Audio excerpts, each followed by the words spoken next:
Are you ready for some conversation?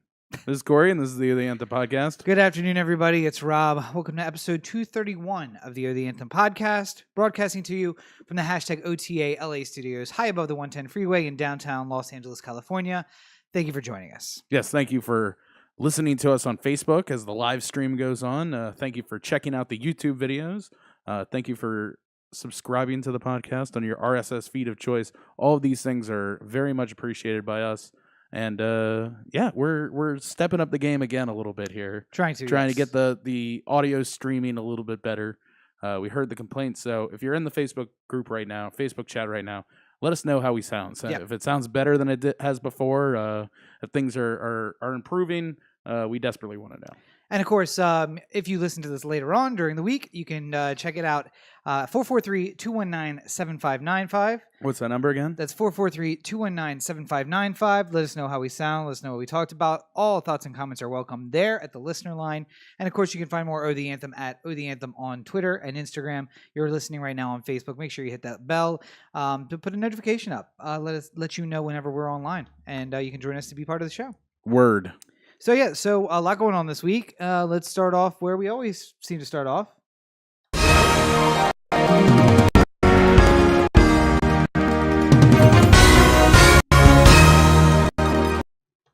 All right. Well, maybe not.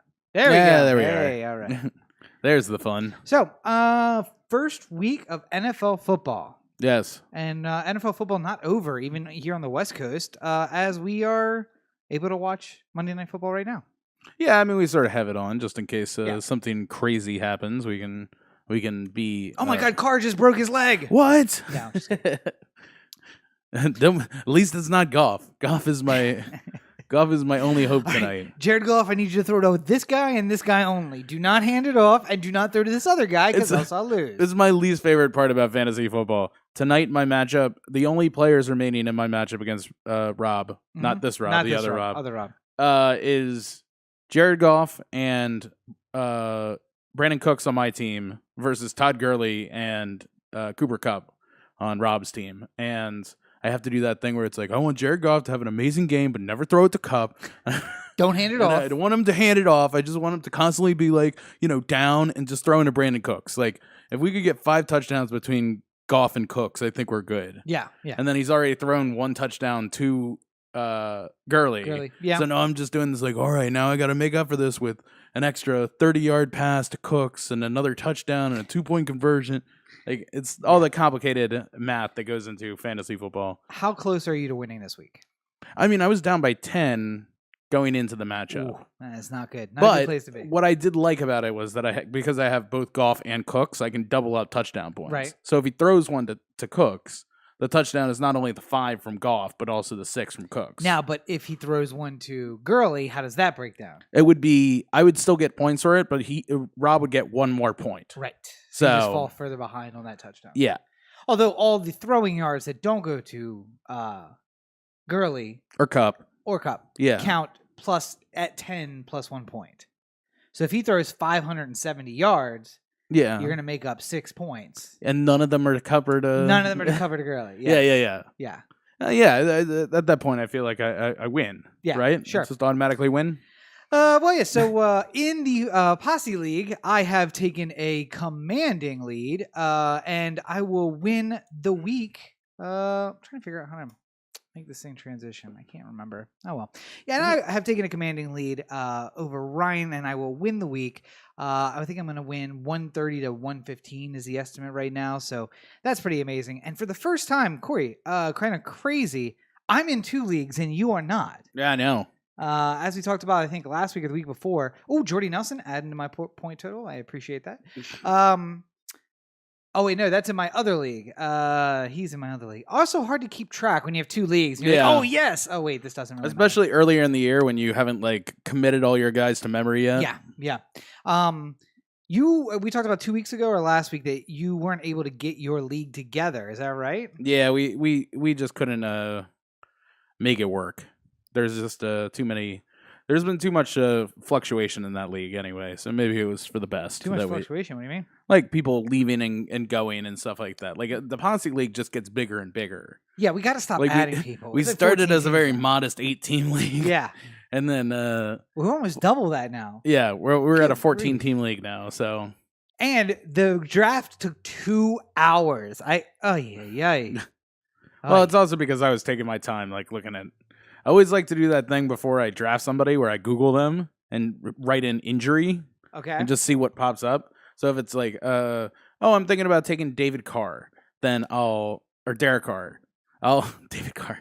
Derek. It's going way Got it. back when. Get Derek Carr. I'll just write Derek Carr injury into Google and see what comes up. And if it's something that I need to be aware of, then I won't draft him. Like And then- RG3. yeah. Multiple knee injuries Ooh. and a scrambling quarterback. Ooh. Well, I Maybe mean, not. I'm looking mostly for like injuries that are like right now. Yes. So like last year in my baseball league, I took a doll from the Rockies. Yeah. And like I was reading all these things where it's just like, oh, he has an injury, but we don't really know how it's going to turn out. He could be back in 2 weeks or he could be back in a month.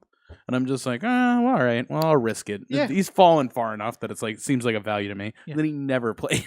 All year? Not all year. He just stayed in the Yeah. minors and like I Oh, felt like well. I wasted that like 13th round pick or whatever. See, when I did pick Jameis Winston, and I feel like that was also probably a wasted pick. Yeah. Well, especially if Fitzmagic keeps doing his Fitzmagic thing. Yeah, apparently somebody's playing Madden, and Ryan Fitzpatrick is the quarterback that they're playing with. I don't know. It's basically Corey playing PlayStation with Ryan Fitzpatrick right now. Yeah. I don't know what's going on. But week 1 fantasy football is a split. My second league, I am losing. I put up 120 points, and I'm going to lose by 60 points to my competitor. So you get those weeks where it just wasn't in the cards, no matter what you did. I'm looking at the bench, and I'm like, I could have picked up 7 there. You're losing by 60. There's nothing I could have done that would have made that up. It's Now, like, I probably should have started Michael Thomas over. if Jordy Nelson comes up with, 60 points tonight, then I'm going to be in good shape. But I think he's probably going to pick up 1 or 2 points tonight. Right. So it is what it is. It is what it is. I didn't draft that team either. I was given that team after the fact. So fantasy football is going to be a bit of a conundrum this week. Yeah. But split decision. How about regular football? How much did we enjoy watching the Ravens game this week, Corey? Not at all. Oh yeah, unfortunately. So here's something that people back home would never understand. There's a group of people out here who watch the Ravens games called the West Wing.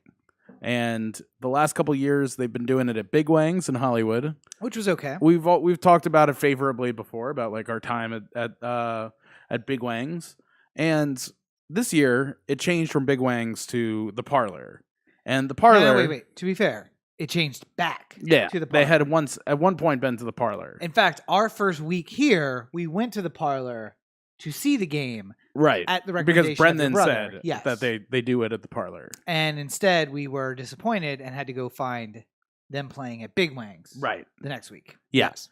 And I specifically, we went to the Parlor, and I was about to walk in, and at that point they said no jerseys. And I'm like, aren't you a sports bar? I said yes, no jerseys. It's like, oh, okay, that seems like a very odd uniform It ain't request. that kind of sports bar. Oh, I know, but I'm alright? saying like It's, it seems like you're more hoity-toity than you need to be if you're not even allowing fans to wear jerseys. But I wasn't allowed in because I was wearing black athletic shorts, and neither were 15 other people who were like standing outside all angry about it. Yes. No, you say 15, but one guy. Oh, No. two guys. No, there was a whole ton of people there. 2 guys. There was a whole group of us. One older lady got in with her athletic shorts. Yeah, I don't even understand how that fucking happened. Because that guy did not want to fight with the old white lady. He was like, she's gonna drop the N-word. I'm gonna lose my shit. I'm gonna get Gonna lose fired from my this job. job. I need this job, man. Yeah. Just go on in, old lady. I can't do it. But yes, so go ahead. So you are now pissed at the Parlor. Well, yeah, because they have how do you have a sports bar and like I could go to a Ravens game right now with no shirt on. Mhm. I could go, like wearing like sandals and like knee-high socks. I could do anything I want. Mm-hmm. I feel like sports bars should be the best sports bars are the extension of the stadium It's where you go and you feel like you're part of the crowd, even if you're not. Are at you the willing stadium. to pay $170 to go in a sports bar? No. Are you willing to pay $14 per beer to go in a sports bar? I mean, maybe. I'd prefer not to spend that much. I mean, but to be fair, the parlor is about $14 for beer. So, and no drink specials, no food specials. So I will say... I'm just going to go to Dave & Buster's. As far as the West Wing is concerned, I'm very disappointed that they chose to go back there. We figured out why they probably decided to go back there. Big Wings Hollywood, Yeah. not open anymore. Closed. So I guess they had to find another place. And it's so funny because yesterday I was explaining this to Roxy. It was just like there's so many like situations where I thought like, oh, okay, this is going to be resolved with the next place we go. Yeah. So I was like, all right, we're going to go to Big Wings. We're going to sit in a corner. We're maybe going to see it on one TV, but we're going to have a spot. Yeah. Because Big Wings is big enough. Big Wings is closed. We not closed for the day. Yeah, like Out closed. of order, Yeah. out of business. So then I was just like, all right, you know what? There's 33 Taps. It's on the corner of Hollywood and Vine. There's no way this place is open. Yeah. We go, and it's closed. And now, was it out of business too? I don't know. couldn't tell. That was the question. Yeah. Like, I couldn't imagine that they would be a sports bar that isn't open at 10 a.m. on Sunday for football games. But they weren't. So yeah. And then we went to Big Wings downtown. And they were so packed, and the only TVs that they had playing the game were like way in the corner where we couldn't even think about getting to. Yes. And then we just said fuck it and just had lunch instead. Yeah. Followed. Watched the 49ers Vikings game instead. Yeah. And ate and followed the game on our phones. Right. Yeah. And just got text message updates from Rachel's mom. Going like, Crabtree scored a touchdown. And I'm just like, really this time? Nope. John Brown again. Sorry. Yeah. Just confusing one gentleman for another. No, but so question for you. Yeah. Obviously, the Bills aren't looking to be a very good team this year. No. But does the 47-3 victory make you feel any better about the potential of the Ravens season? No. I might have felt better if I watched the game. Yeah. And I heard it was like a spectacular game. But what I heard was the Ravens took advantage of some mistakes on the part of the the Bills. Mm-hmm. And that's all well and good, except for if all of your scores aren't like grinding them out scores, if they're like 20 yards plus out, somebody makes a mistake, you get in the end zone. Yeah. That's not going to happen every single week. And it's probably not going to happen this Thursday on a short week, on short rest in Cincinnati. Well, we'll see. Because this game we'll actually be able to watch because Yeah. it's prime time and I don't have to worry about like going to the parlor and Except for it starts at 5 p.m. wearing my ascot and knickers Yeah, to so conform to their stupid ass dress code. are you done with the West Wing now? Yeah, probably. If they're gonna keep going to the parlor, I'm just gonna I really will either go to Big Wings, Yeah, and downtown. just try and get there early. Which, by the way, if we had gotten up at the same time, we would have gotten there as the bar opened Yeah, to go downtown. And Right. we could have just stood outside and camped out on any table we wanted. yeah, Basically the same situation of what we did when we went all the fucking way to Hollywood, West Hollywood. Just do it downtown, and then we could walk home if we need to. that's Yeah. fine with me. We Or could Uber, is there which a bike? Is there a bike place down by? I'm sure there's Big one Wings? close enough. Yeah. I mean, there's ride one bikes. at Whole Foods. So, Oh, yeah. That's right. Yeah. so it's like a block away. Yeah, we could bike down there. Yeah. And then walk back because biking probably won't happen at 12 o'clock. After the afternoon. drinks have been. After the drinks and nonsense. But I really do think that there might be a chance that I go to Dave & Buster's at Hollywood and Highland for a lot of games because they're gonna have so many TVs. Yeah. And it's so big that I don't have to worry about whether or not I'm going to be able to get a seat somewhere. See, here's the thing. I want to go to a place And they got where- those things on the tables too, where you can listen to the individual TVs, so you Right. could listen to the Ravens game. And that's the next step. The next step is how do I listen to it? So Dave & Buster's does have the machines where it plays it for your table. It's not great, by the way. I don't know if you've been there before. No, I've done that sort of thing before. What I would really like is to be like, hey, we are Dublin's, which is an Irish pub downtown. It's very small. We've been there before. I liked it. I would love if they said, tune to here, open up the Dublin's app. Yeah, And your game is on number 3. And you hit number 3 and you put one earpiece in and you Something- listen to the game. something tells me that they're not allowed to do that because of some stupid NFL blackout rule. That seems really dumb. I mean, you're not broadcasting it though. You're like just letting people hear it. Otherwise, it's muted. Still, something tells me that you're not allowed to do that somehow because of some sort of Guys, break the SEC violation. Or break the rules and start broadcasting it. Because I mean, I think that would be I want the experience. Of going to the bar. The other thing too is I can just steal the game. Right. Like, I mean, you're driving us to steal the game. I mean, we could if I'm going through all this goddamn effort, with MLB at bat, it's easy enough for me to just pay the $75 or $80 a year, get access to all the baseball games, and watch them at home at my leisure. Yeah. Now I know that you can do that with can get like a Sunday ticket online version thing, but that thing costs like $350. But the Angels games are blocked out, right? Like you can't watch the Orioles at the Angels. Right. But I mean, I can watch Angels baseball on Sling. True. Okay. So the only team I can't watch is the Dodgers. Yeah. But most people who live in Los Angeles can't watch the Dodgers on TV. Spectrum, only on Spectrum. Yeah. I don't know. I'm just. So what you're offering is one of two things. Either one, by the way, the first suggestion when we talked about how much trouble we were having was, hey, just stream it. It's way easier. And by stream it, they didn't mean pay for it. They meant find it on a streaming site. Yeah, find it on some illegal Russian server or something. Like.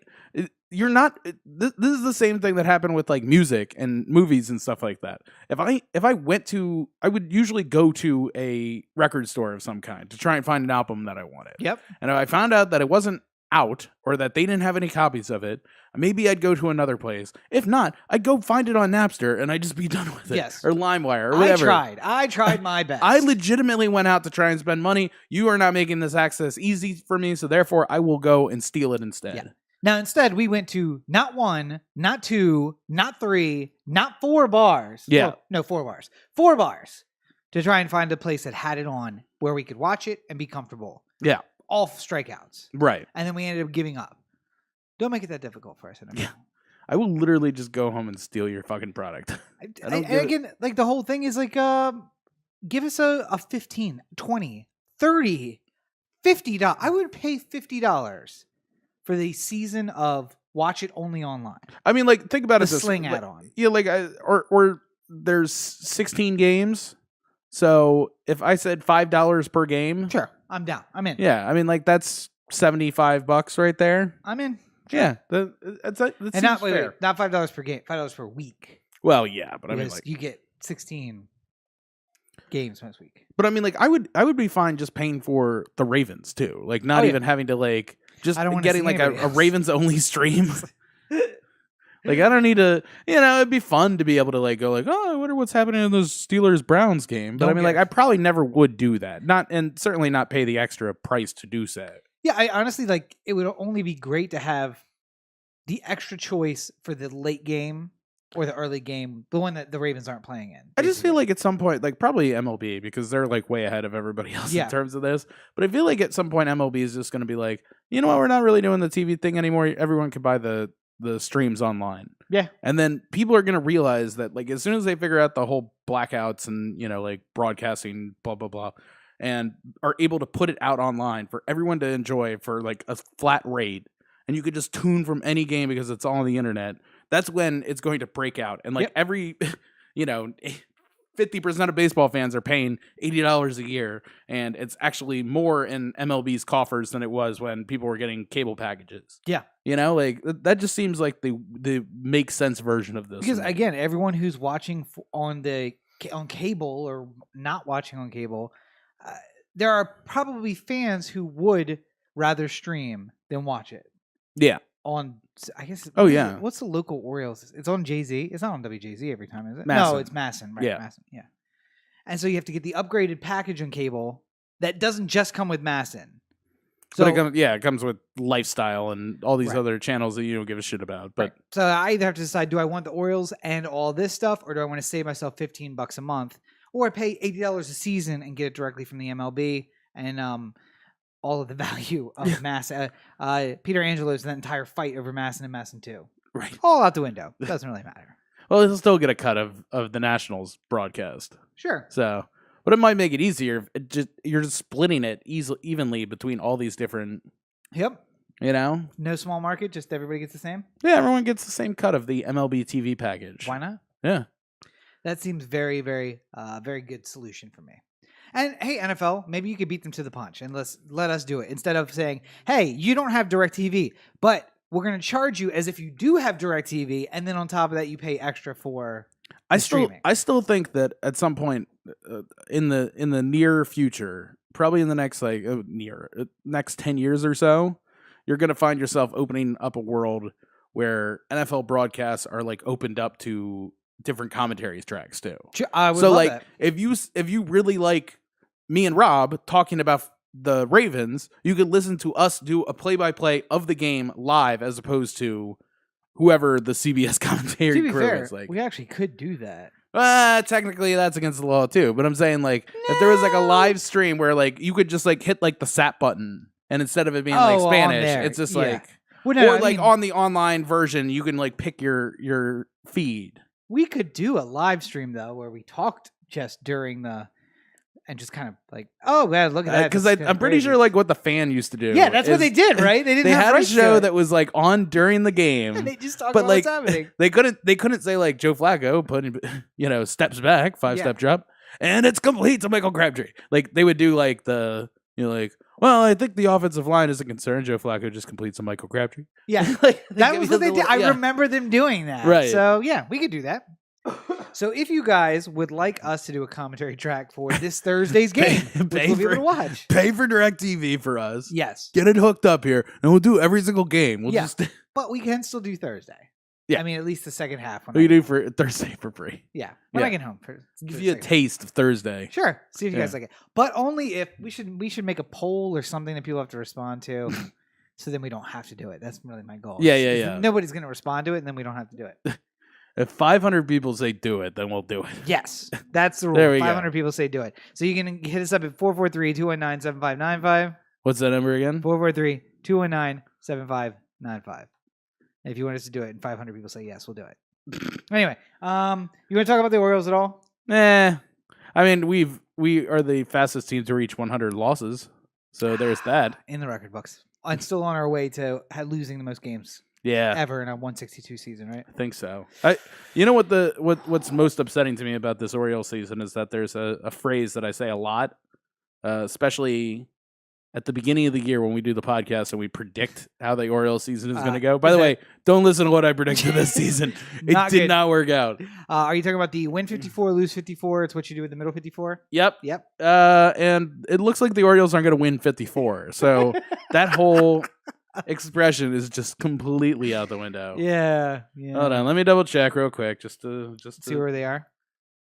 Oh yeah, we built up a nice little buffer here. Okay. So we have 102 losses compared to the second most. Just double checking. Yeah, KC still second most losses at 95. So we have a 7-loss buffer over the. Sure.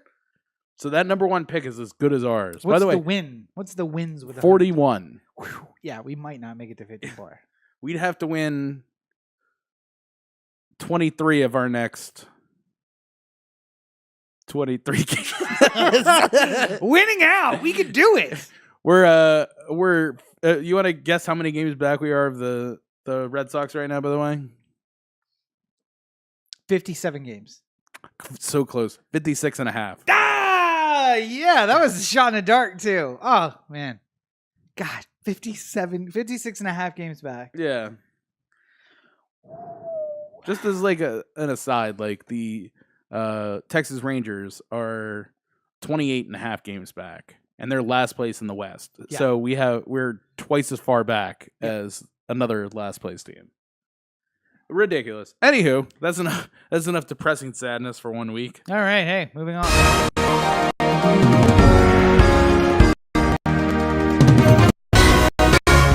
So, yes. Speaking of depressing sadness, let me ask you, Corey, if you were a country that committed war crimes, okay, what's the number one thing that you don't do to attract attention about those war crimes? Piss off the Hague. That's also, yes, also a good thing you wouldn't want to do. The second thing you wouldn't want to do is threaten to prosecute the judges of the Hague, freeze their assets if they start an investigation of your alleged war crimes. It's one of those things where, like, the best thing you can do when the police come to you and they say, "We think that you may have committed a crime. Do you want to come in and talk to us?" I will always advise that you work with the police. Don't tell them anything, but you don't want to block them actively as well. What if just instead, the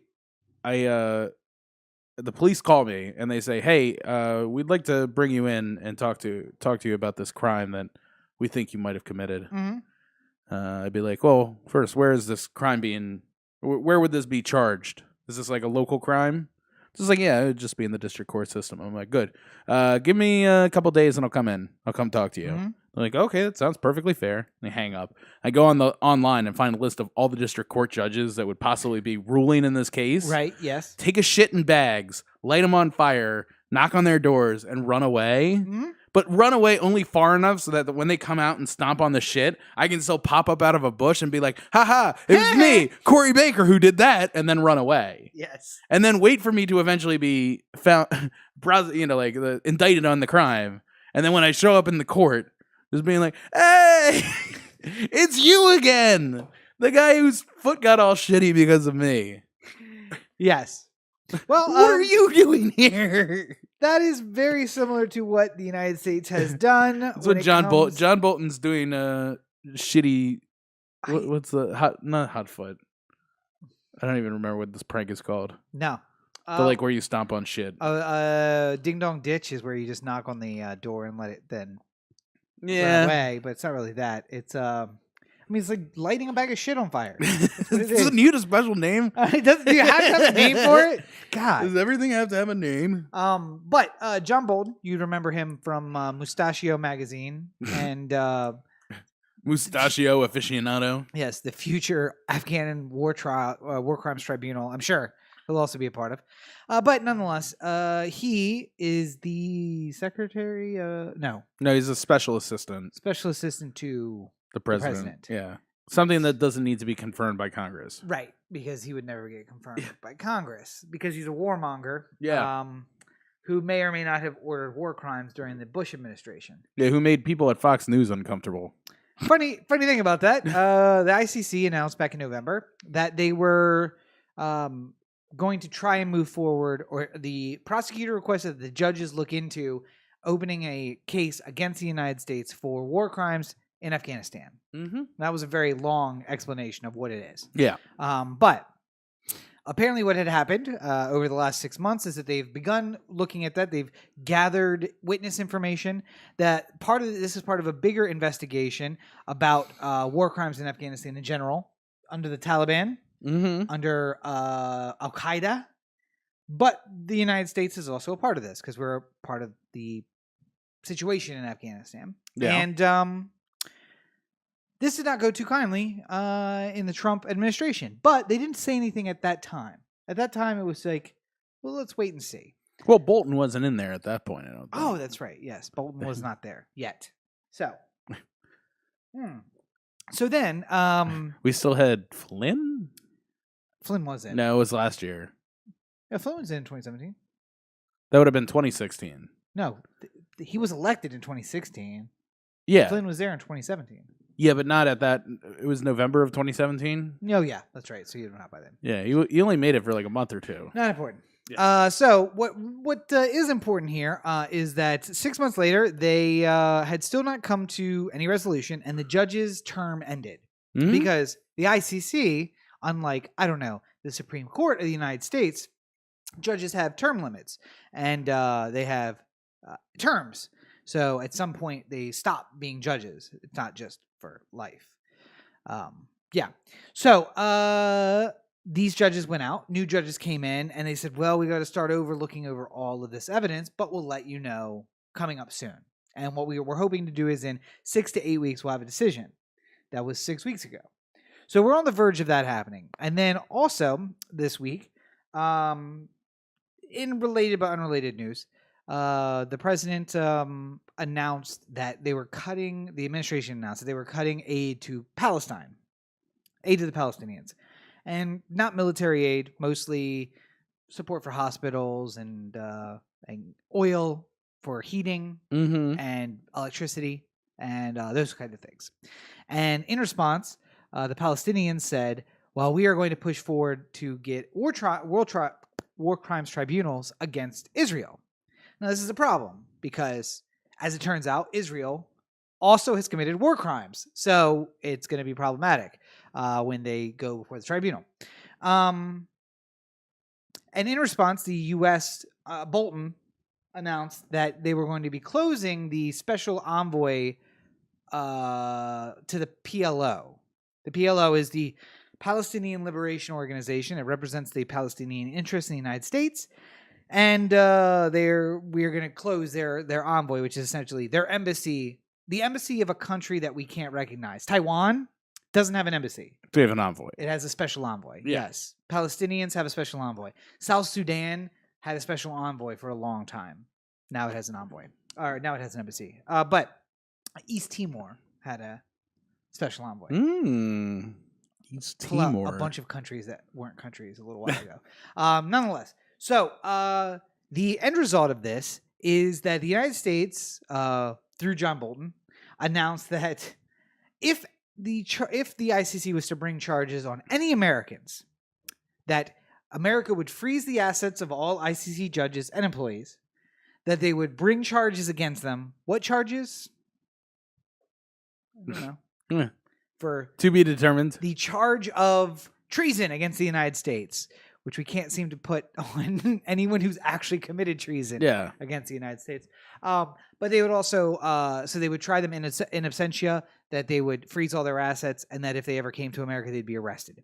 Now, this is because the ICC allows trials in absentia. Slobodan Milosevic was tried in absentia, I believe, until he was later captured and retried in person. So we'll see. John Bolton is saying that basically because the PLO is threatening our ally Israel, that we have to stand strong with our allies, despite the fact that they may have committed war crimes. We are going to stand with them and defend them, and that means defending our own war crimes. And that's what we're going to do. So, as I said before, it's weird that the way that you argue that we shouldn't have a war crime tribunal against us is by threatening the very judges who might see you in a war crime. It's the flaming shit on the lawn of the circuit court. Right. That's what John Bolton's doing right now. And I argued earlier, what is the Trump administration thinking? I feel like this is going to be the story of the week because literally we've pissed off most of the allies that we have in the world. Yeah, and the UN. Most of the UN. But in the end, like the only thing that we have left are these like relationships with some other countries that aren't necessarily strong UN proponents. But you know what they are proponents of? Not supporting war criminals. That's what they like. Essentially, what the ICC is done. I really think, to be honest, and I've been thinking about this more and more with the economy as well, because like every Trump person likes to talk about like, oh, you know, the economy has never been better. Yeah, I'm just like, all right, so I'm pretty sure what Trump's plan is I'm going to burn this down, or I'm going to do everything I can to eventually make this burn down, but not on my watch. Right. Like, I will literally hold the economy together with my hands as long as it makes it the extra 3 weeks before eventually I'm impeached or something like that. And then the second that we have a massive financial collapse, the month after Trump is out of office finally, then he'll be like, look, that didn't happen when I was president, you know. Or he sees the writing on the wall, resigns, and then the entire collapse happens after that. Nonetheless. Just like, look what happened when Pence became president. You should vote me president for life. That's the... It's just a sign. And I want to say just a quick timeout. Hello to Ashley and Roberto and Heather who have joined us in the chat and the live stream. You should be like those three and join us every single Monday night for the live stream on facebook.com/O The Anthem, where you can find the video there. Of course, if you can't watch on Monday nights, you can join us at OTheAnthem.com, where the episodes are posted every single week on Tuesdays. The real MVPs. You guys are the real MVPs, and thank you for all the love. But yes, that in the end, I don't really... I can't comprehend what the plan is, except for I want to get out. It's Nixon. I know that we can't win the war in Vietnam, but I don't want it to lose it on my watch. So Yeah. we're going to keep fighting. I guess it's Johnson more than Nixon. We're like, I know we can't win it, but we're going to keep fighting it. And then it's going to be somebody Nixon else's was problem. more like, I'm going to try all the crazy things I can to try and win this war. Yeah. But then eventually he was the one who was like, all right. Let's bring everybody home. And why did he do that, by the way? Because he thought that it might take a little pressure off of the impeachment. The coming impeachment. Like, I'm going to end Vietnam. I'm going to bring our boys home. Maybe the American people will be like, a little spying. So maybe look out for that when Trump is like right on the edge. If Trump just like comes out and he's just like, I don't do it, but maybe we legalize marijuana. Just like everyone's just like, hell, Trump. Yes. It's a one last ditch effort. Everyone, his approval rating finally gets above 40 and then plummets the very next. It gets to 42.0%, and then the very next day falls into the 30s again. The question you have to ask yourself is, are these things that are coming out? Because one of the things that we talked about when John Bolton was first appointed to this position, is that real quick, I'm sorry, side note, just because I was thinking about it. I sometimes I remember somebody who was once close to you when talking about pot said, don't ever worry about it because literally everyone's done it at some point. Yes. So like it's like you think it's a bigger deal than anyone else does, kind of thing. Yeah. I was just like, oh, that's true. And then I saw Elon Musk smoking pot on Joe Rogan's podcast. Yes. And it felt like the world was collapsing around. So it's like, how dare he? He's a titan of industry. He shouldn't be. The Air Force is like looking into whether or not they should like ban Tesla or like anything. Like, so ridiculous. I'm just like, what the fuck is this? And by the way, in California. By the way, if any of his employees were smoking pot. Yeah. Because the tests that they have are still the 30-day test. Have you smoked in the last 30 days? That's all we can tell. They would get fired. But their CEO is on Joe Rogan smoking pot. Now, I don't think it's that big a deal. I just find it ironic that he would fire people for doing the same thing that he did. Yes. Even if it's just, I mean, he doesn't say anything. I don't think I haven't listened to Rogan because I don't listen to Rogan. Who's got 9 hours to listen to a podcast? I've only seen like the video of the exact moment where he's just like, is that a cigar? Or it's just like, no, it's well, he said joint. He's just like, is that a cigar or a joint? Or he's just like, well, it's tobacco leaf with marijuana in it. It's just like, oh, okay. And it's like, I mean, it's legal here, right? That's what he takes a toke. This is funny though. I think it's so goddamn unusual, this life that we live. But here's my question for you. This week, an op-ed was published. Yes. Anonymously. Mm-hmm. Well, in the last week since we broadcasted. Right. Do you think that this is Bolton establishing policy? Is this Trump establishing policy? Is this the conservatives who are trying to hold this White House together establishing policy? Who is coming out with this dictate towards the ICC? Or is it Trump, basically? I don't think Trump understands what the ICC is. Yeah, I mean, I'm a pretty well-read guy, and I barely understand it myself. Because you were explaining it to me outside, and I kept saying things like, "Oh, isn't it connected to the UN?" Nope.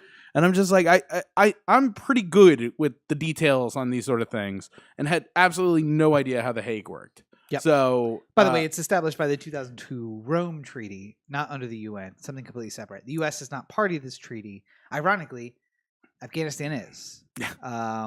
Party to the treaty. Funny enough. But U.S. is not. And Iraq.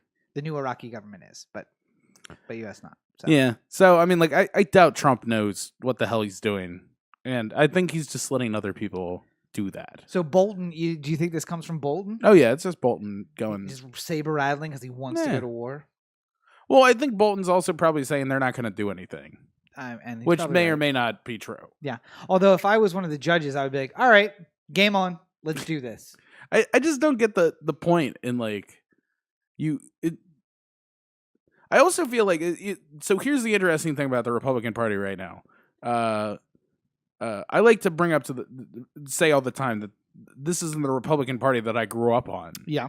And nothing would be more clear than if W got like brought in for a war crime tribunal or something like that. Yeah. Or Cheney. And how quickly Trump would distance himself from just Bush and Cheney, which was a decade ago. Yeah. Not even like it's not even One like we're talking president about ago. Hoover or something like Yeah, that. one president We're ago. talking about one Republican president ago. And then Trump will just be like, I didn't do it. I didn't have anything. I always said when people asked me on Howard Stern whether or not I was in support of the war, I wasn't in support. Like there's that. Go back to the interviews. Yeah. And no. Fast forward to the thing about fucking my own daughter. That thing right there. There it is. Where I talked about that. Yeah, that's fine.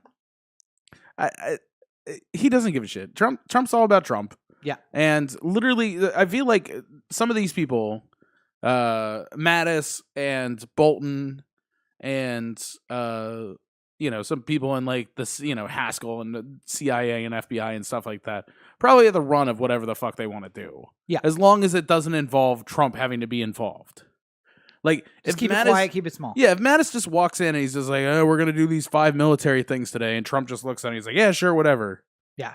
Like, show me the video afterward. That's all I care about. Just want to see some kids die. Yeah. So that brings the question. Begs the question? Begs the question. Yes. Who do you think wrote the op-ed? Because we've had a disagreement about this today. Yeah. It was suggested by Omarosa that it's Vice President Pence's chief of staff, which I think is the perfect level of person to actually have written it. And I think that's the floor for me. Okay. I really... I mean, the problem is that I feel like if it's somebody super high up, like somebody whose name we know. Yeah. Like I kept bringing up like Kushner or, like you said, Stephen Miller. Yeah. Stuff, somebody like that. Somebody who has a name recognition or like, some people were talking about like it being Sarah Sanders and stuff like that. Yeah. If it was somebody like that, I feel like they wouldn't have just put it in the op-ed. They would have said like, let me get you on the horn with Maggie Haberman and we'll write an article. And it doesn't have to be just like an anonymous op-ed. But we won't have to necessarily reveal you. But we can do like a Maggie Haberman had a conversation with the senior White House official. I think you are acting as if the New York Times had a choice in the matter. I feel like they were approached. They said, this is what I'm willing to do. Here's what I've already written. Mm-hmm. I will take some edit. Here are my bona fides to say I am a person who I say I am. And I would like you to publish this as is. Edit it for grammar, but not for content. Right. And here you go. And there is no option for an interview. There was nothing more than this. This is all they were getting. And I feel like Stephen Miller or those kind of people are really benefiting from the administration. So they don't want to do anything that throws the train off the tracks.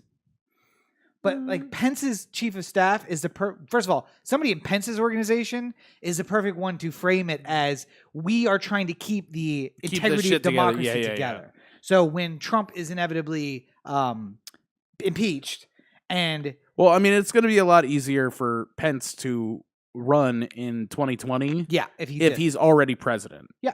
I mean, it's just, it'll just be easier. And if he survives impeachment because his staff is saying, no, look. I talked to the New York Times. You have me on record here that we were trying to keep the democracy together. It's just so fucking stupid. I don't get how Pence can avoid any of this. Like, he was there for all of this. How do you not know it's happening? Like, how do you not...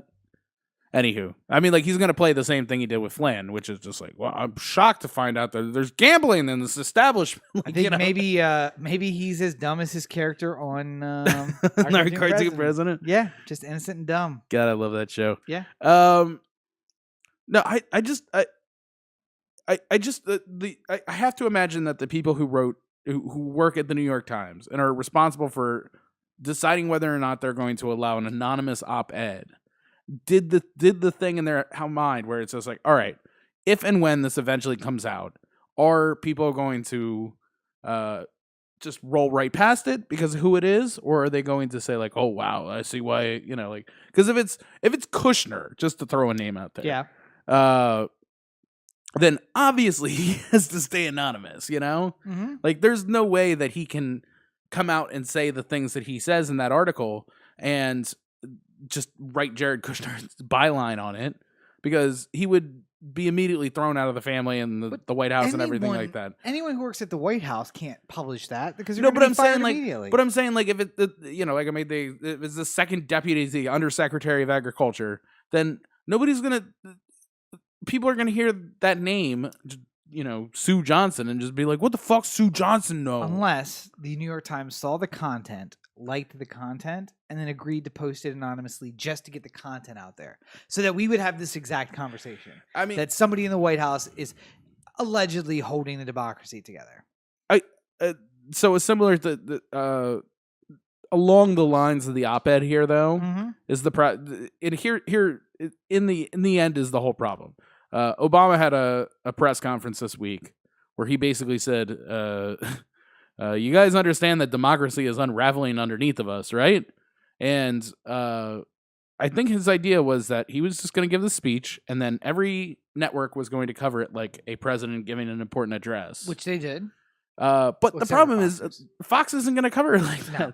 Fox is going to pick out the 4 or 5 things where he said something that they disagree with and just be like, how dare this fuck? He thinks he's still king of America. Yeah. Making his proclamations from the sidelines. And anybody who hears Trump talking or hears Obama talking who doesn't agree with Obama is going to immediately take issue with everything he says, even though most of what Obama was saying during the speech was whether or not you agree with me or disagree with me, you have to take a strong look at where we are going as a culture and stuff like that, you know? But like everybody, that's going to happen for everybody. If you listen to Trump's speeches what Trump is a bad example. Yeah. If you listen to Bush has been less vocal, but he's been around. He's been saying things. And I think that most people would disagree with Bush, but that doesn't mean he's not saying things that aren't true. Just like Obama said things that aren't true. Yeah. But this is going to be the issue because our country is so divided, and only one man can bring it together. Clearly, it's Sacha Baron Cohen. As we finished Who Is America last night, and was not disappointed. Yeah, it was very fun. Was not disappointed. I enjoyed it a lot. Yeah, I think that the first episode was the weakest of all the ones that they had.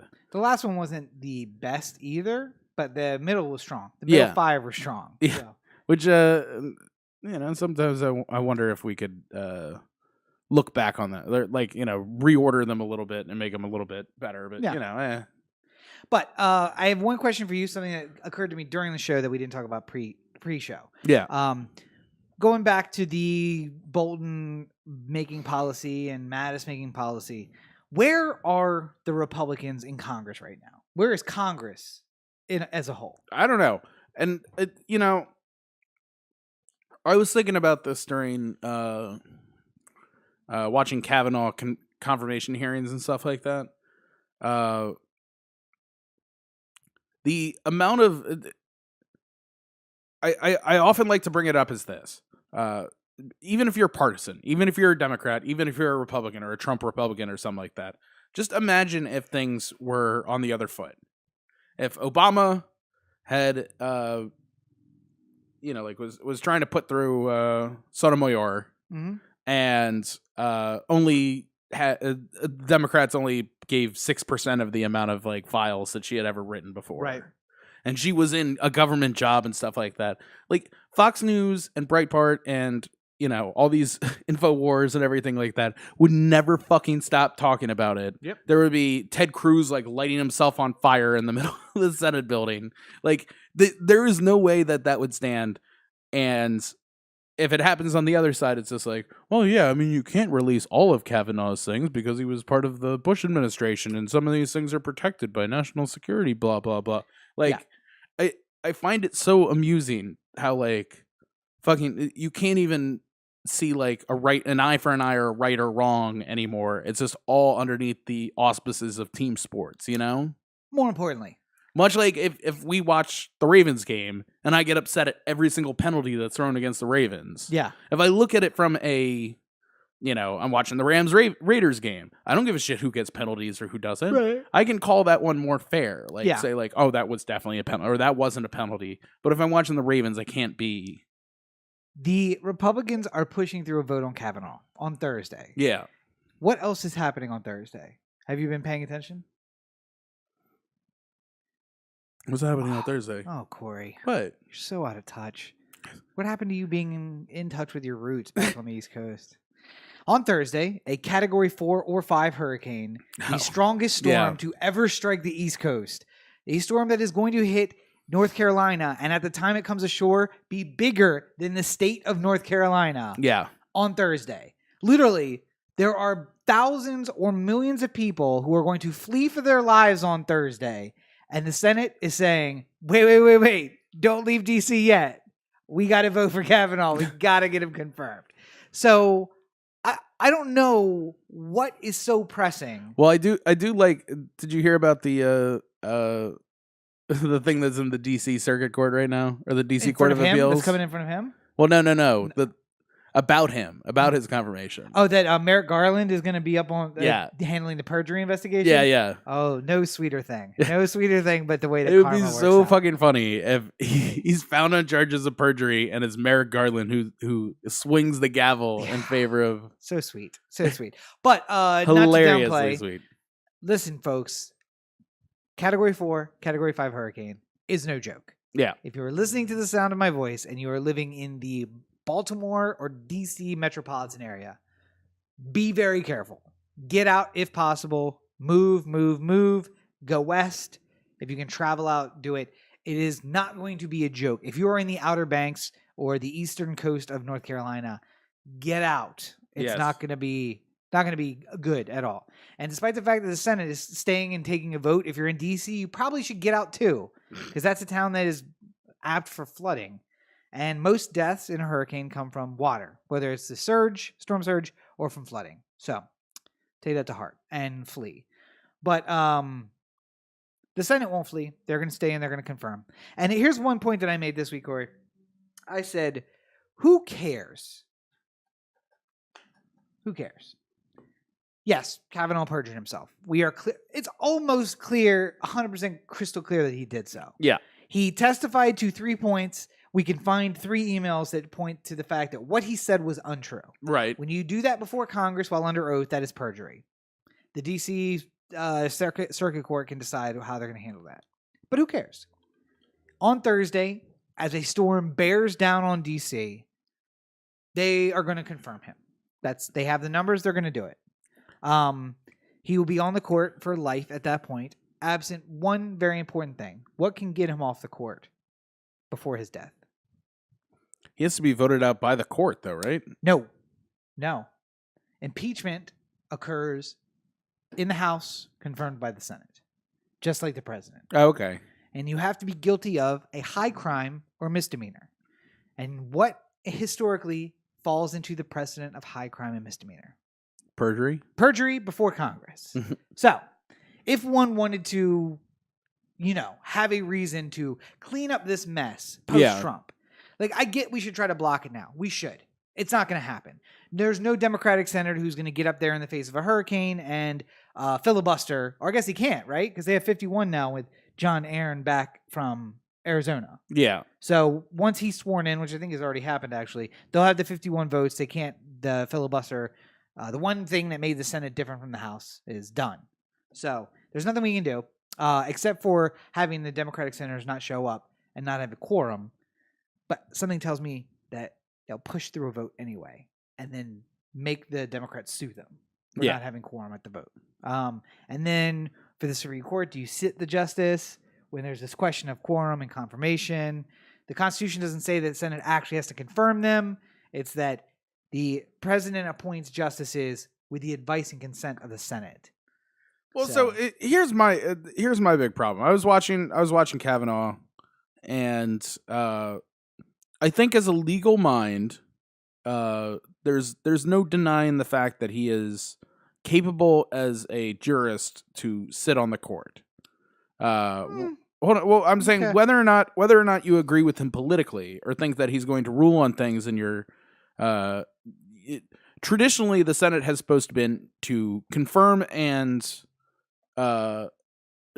approve essentially of the pick. Yeah. Like, it's not about whether or not this if you look at like Ruth Bader Ginsburg and stuff like that, when she was voted in, it was 95 to 5 and stuff like that, as far as the Senate count. But that's because the idea was candidates that are more apt to be chosen for the Supreme Court. No, but the idea was generally, at least historically, that if the person was good enough to not be ridiculous, like, you know, I'm gonna have Barney the dinosaur on the Supreme Court.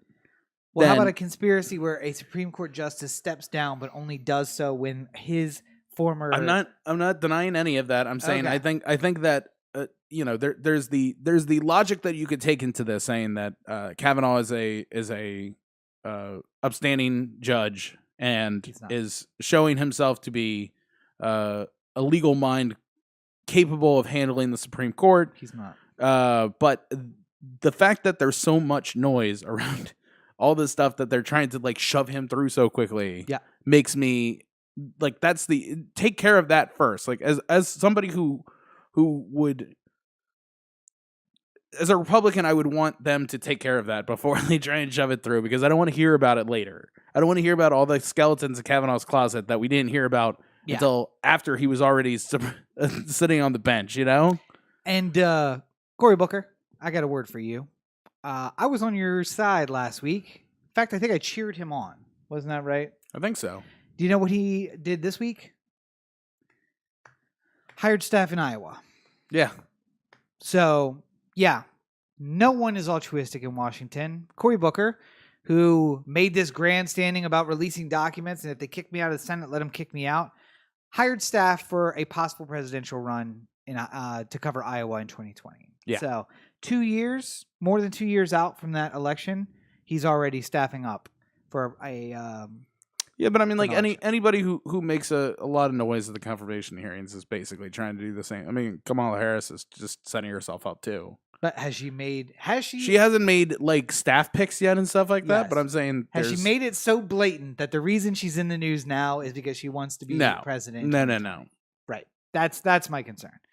Hillary could start staffing up in Iowa, and I'd be like, all right. But you know what, Cory Booker? You've now put yourself in the same category as Hillary Clinton. Let me tell you how that works out for you. Not well. Yeah. Not well. A 70-year-old Bernie Sanders might come in and challenge you and might beat you. Like, that's where that leaves you. Yeah.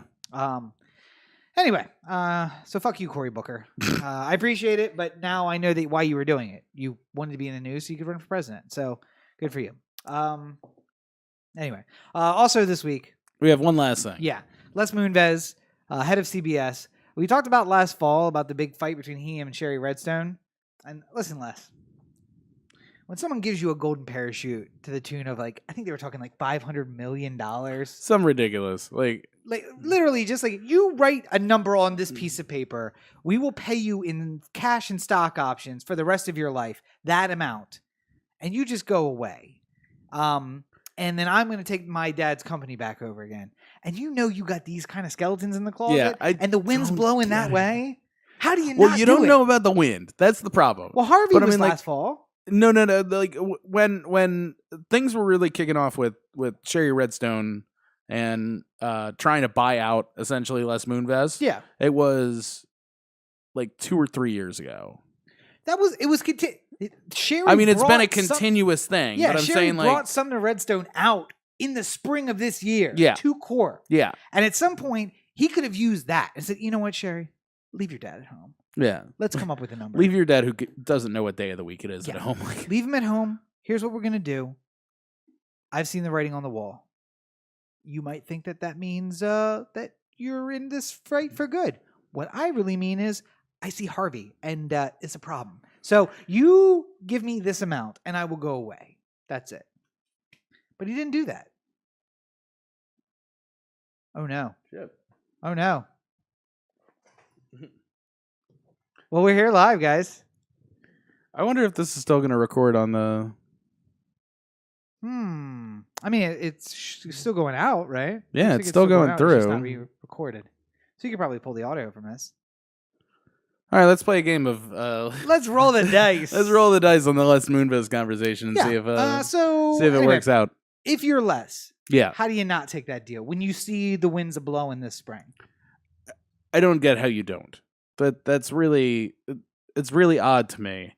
But maybe he just thought that it would never come to him. Like, for whatever reason, with all the Les Moonves talk, I've been thinking a lot about something that was in Ken Burns' Baseball Okay. when they're talking about the Mitchell Report and how Roger Clemens was like outed in the Mitchell Report. Okay. So they were talking about like first you have Barry Bonds and then you have Roger Clemens. You have a hitter and you have a pitcher. You have a black guy and you have a white guy. And it all like it made it even in a way, you know? Yeah. And I kept thinking like when you're talking about Me Too in Hollywood 20 years from now and you're going to be saying like you had the biggest producer in movies and you had the biggest name in television. You had you had one movie guy, you had one TV guy. Like it's sort of setting itself up for like the movie. Yeah, but the then movie later. But then the other part too is that I remember Casas, when talking about the Mitchell Report, said part of what bothered him so much about it was how completely random it seemed. Yeah. Like he, without thinking about it too hard, probably could have named 100 guys who could have showed up in the Mitchell Report. But just by the grace of God go I, didn't show like just didn't get interviewed, didn't get brought into it. And now nobody's talking about whether Juan Gonzalez should have all of his records stripped because he wasn't brought up in the Mitchell Report or something like that. Like it's just like maybe Moonves thought that, this is going to touch everybody but me. Like I know 100 guys who aren't getting hammered by this stuff right now. So maybe I'm going to survive as well. And I haven't heard anything about any of these people talking. So maybe I think they just got it. I mean, I don't get it. Take the money and run. Take the money and run. I feel like the other thing about Moonves was he just never thought that it was going to touch him. I mean, maybe. Like even if like when it stood last week. Oh, yeah. Where it was the 3 incidents and the last one was 20 years ago or something like that. And while they were all very, like, I'm not trying to minimize any kind of sexual assault or anything like that. They weren't as bad as other stories, as Yeah. Harvey they weren't the Harvey level stories. Again, 20 years ago, they were oh, I'm gonna make a move on you kind of feeling stories. Which you can almost, in a way, if you're Moonves, maybe survive. Well, no, if but the right he didn't want to things... survive them. Oh, I know. He but was I'm like, saying, give me my payout. You could tell he wanted to get out, but I'm saying, like, if it was left at that, he might have been able to still get a golden parachute in the $100 million range. Yep, that's what they were talking about. Still get it out. Million. But now that there's a second round of reporting from Ronan Farrow, and there's more allegations and more recent ones and stuff like that, it's really putting a edge on whether or not Harvey's going to, Les is going to, and he probably won't get any money out of this whatsoever. He will probably get $20 million, all of which will be paid directly to funds that support the Me Too movement. Right. So, that because CBS is going to pay them, Viacom is going to pay them immediately, and then say, we'll take that $20 million out of whatever we pay you. And I guarantee it'll be like $20 million and $1. Les gets $1 and goes away. So that's it. But such a unusual time we live in. I feel like the thing too though is that like you've been able to knock out 2 of the biggest names, but I wonder if this really makes any kind of like, I feel like any kind of big social change like this takes so long to like find itself in the ground level, you know what I mean? I feel like though that this swing back is exactly what we've talked about before, exactly what I've advocated before.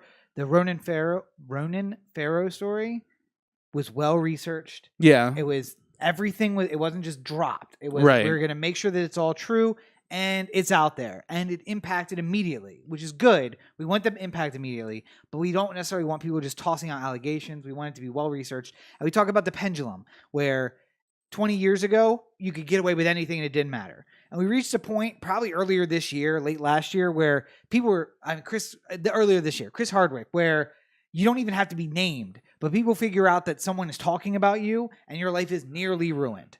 Now he got his shows back, but like just the different levels of, because I mean, like I know a lot of people who still think that Al Franken shouldn't have given up on the Senate. Yeah, and he probably shouldn't have. But I mean, like he should run again too. Well, I'm sure he will, but I'm saying the question is like whether or not how do these things stack up? Like that's the other problem. I think that right now we're going through a really unusual period where people don't know how to either A, handle people who've been in some sort of problem. Like Louis C.K. comes out to do a stand-up special and people lose their goddamn minds. Yeah. I'm not saying that Louis should be back out, but I also think that it's weird that like people are like, like treating it like, this big moment. We're gonna give you the play-by-play of what his first stand-up routine in 9 months looked like. Yeah. Of course it's gonna be bad.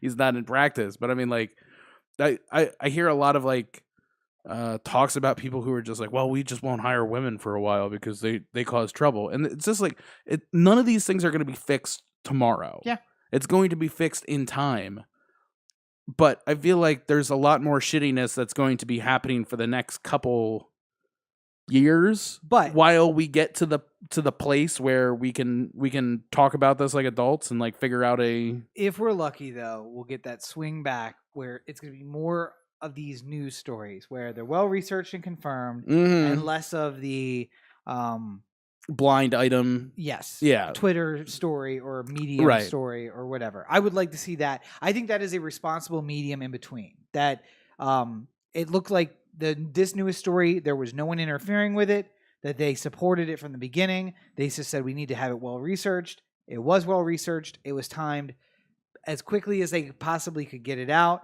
I think that there was a little pressure to say, hey, we need to get the story out before any settlement is reached, but they did. And I do think that this is a good middle ground where we want to get the information out. We want to make sure that the truth comes out, but we also don't want to destroy people's lives that don't need to be destroyed. A la Chris Hardwick, who is going to be fighting that allegation for the rest of his life. So, anyway, Les Moonves, good riddance. Yeah, it's so unusual. I feel like it's just weird to think that like if we were doing this podcast, or if we were doing a podcast like 2 years ago. Mm-hmm. When was Harvey? Harvey was. Well, I know, but I'm saying like Harvey was a year ago about. Yeah. This last fall. Yeah. 2017. Yeah. So I'm saying like if we were doing this podcast 2 years ago in 2016. Yeah. Which we were. Right. But we were talking about people in Hollywood and stuff like that. We would never think about saying an unkind word about a Harvey Weinstein or a Les Moonves, because we would like to work in case for whatever reason they had some spy who went back and listened to all the podcasts to see if we were talking about them. And by the way, those are the guys who would do it. Yeah, that'd be like, I'd really like to hire this guy, but he's got 230 episodes. All right, hire an intern to list all of them. There was also an episode in 150 where Corey said "fuck Les Moonves" and his stupid ass. Well, all right, he's done. Stupid ass company. It's just like, yeah, well, I guess we don't have to hire Corey anymore. Yep. But all right, when that contract's out, it's good. But now that it's like there seems to be an air of the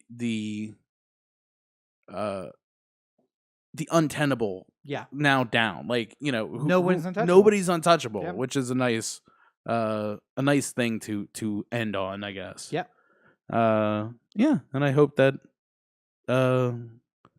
for the sake of everybody's safety and well-being, we're taking a new step forward now that the Titans have fallen, Yep. And it's better for everybody, I think. Yeah. So anyway, if you want to talk about a place where all the Titans have fallen, OTheAnthem.com, Corey to OTheAnthem.com, O The Anthem on Facebook, Twitter, Instagram, and the listener line, 443-219-7595. What's the number again? 443-219-7595. And you can find more of me at my website, CoreyBakerFilmmaker.com. At LegendsCB5 on Twitter and Instagram, and Corey Baker Film on Facebook. And the Crazy Rich Asians review is out. It is very popular right now. And Black Klansman will be following in its footsteps. Mm-hmm. And then we got to go see another movie.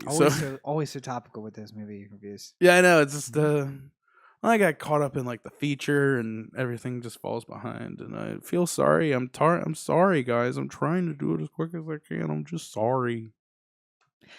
And you can find more of me at Robert and Cheek on all your social networks, as it says right there.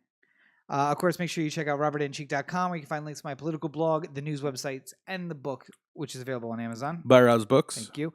And I think that wraps it up for the week. You got a new email. Stuff. Oh, that's right. Yeah. So due to some unforeseen necessities, we have expanded our email. So not only can you reach Corey at otheanthem.com, you can now reach Rob at otheanthem.com.